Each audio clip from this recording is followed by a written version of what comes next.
জাতীয় বিশ্ববিদ্যালয় অনার্স ভর্তি দ্বিতীয় রিলিজ স্লিপের সম্ভাব্য সময়সূচি। জাতীয় বিশ্ববিদ্যালয়ে প্রথম বর্ষ অনার্স ভর্তি প্রক্রিয়ায় প্রথম রিলিজ স্লিপের ভর্তি কার্যক্রম ও ফলাফল সম্পন্ন হওয়ার পরে কর্তৃপক্ষ দ্বিতীয় রিলিজ স্লিপের নোটিশ প্রকাশ করে থাকে। প্রচলিত নিয়ম অনুযায়ী প্রথম রিলিজ স্লিপের ভর্তি পর্ব শেষ হওয়ার পর আগস্টের শেষ সপ্তাহ বা সেপ্টেম্বর প্রথম সপ্তাহের মধ্যে দ্বিতীয় রিলিজ স্লিপের অনলাইন আবেদন শুরু হওয়ার প্রবল সম্ভাবনা রয়েছে।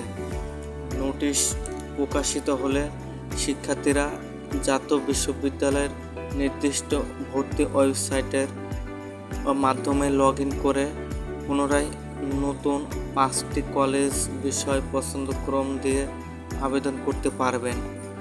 নিয়মিত আপডেটের জন্য প্রতিদিন জাতীয় বিশ্ববিদ্যালয়ের অফিসিয়াল পোর্টালের নোটিশ বোর্ডে নজর রাখার পরামর্শ দেওয়া হচ্ছে। এরকম আরও অনেক খবর জানতে ভিডিওটি লাইক, কমেন্ট এবং শেয়ার করবেন। আর সাবস্ক্রাইব বা ফলো করতে ভুলবেন না।